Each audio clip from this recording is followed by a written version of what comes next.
This disaster was engineered by decades of destruction that had nothing to do with weather. Afghanistan has lost vast stretches of its forest cover to war, to poverty, and to unregulated logging. In Faizabad district, flooding was historically rare. Trees absorbed snowmelt. Root systems held hillsides together. Rainwater drained slowly. That forest is gone. Faizabad is now one of the most flood-vulnerable districts in the country. Strip a mountain of its trees and the physics changes completely. Rain hits bare rock and soil. Instead of soaking in over hours, it channels into streams within minutes. Those streams become walls of water that carry mud, boulders, and everything in their path, straight into valleys where people live. But that is only half the problem. The spring monsoon is colliding with an abnormally heavy snowpack in the Hindu Kush. Warmer temperatures are accelerating the melt, so you have two water sources, rain from above and snowmelt from below, converging in the same river systems at the same time. Tributaries that normally peak weeks apart are peaking together. And then the ground shook. A 5.8 magnitude earthquake on April 5th did not just kill people directly.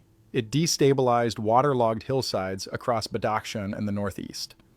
Soil that was already saturated, already heavy, already sliding, received a violent lateral jolt.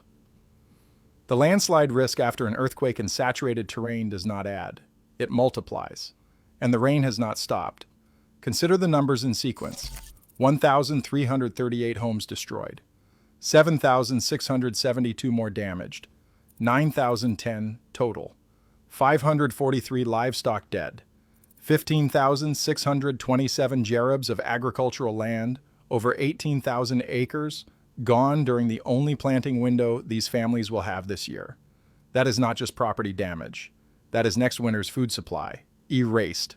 Mohammed Yusuf Hamad, spokesperson for the Taliban-run National Disaster Management Authority, confirmed that at least 9 people were killed in the most recent 24-hour reporting period alone.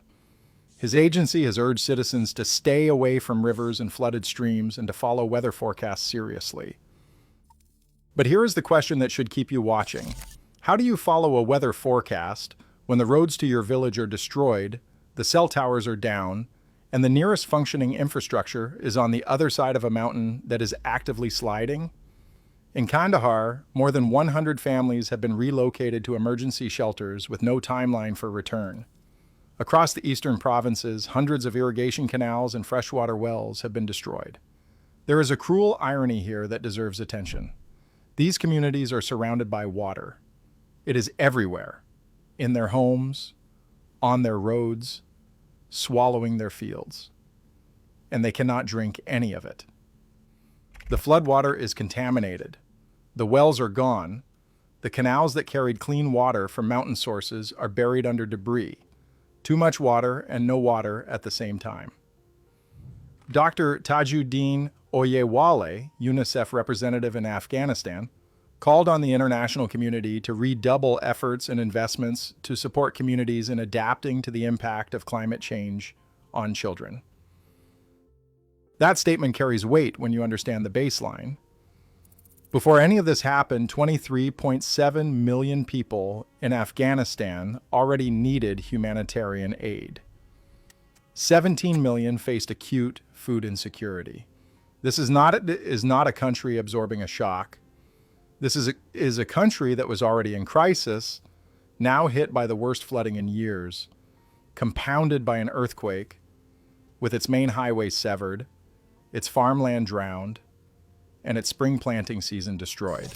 Mohammed Ashraf Hakshenas, spokesperson for the Taliban's Public Works Ministry, confirmed that clearance work is underway on the 6 closed highways: Salang Pass, Kabul to Jalalabad, Badghis to Herat, Badghis to Faryab, Ghor to Herat, and Kabul to Kandahar through Zabul. He urged citizens to avoid all affected routes until further notice. The monsoon season runs through May. The Hindu Kush seismic zone is still active. The Kabul River is still rising toward flood stage downstream in Pakistan. So here is what remains unanswered. Will the Kabul River breach at Nowshera and turn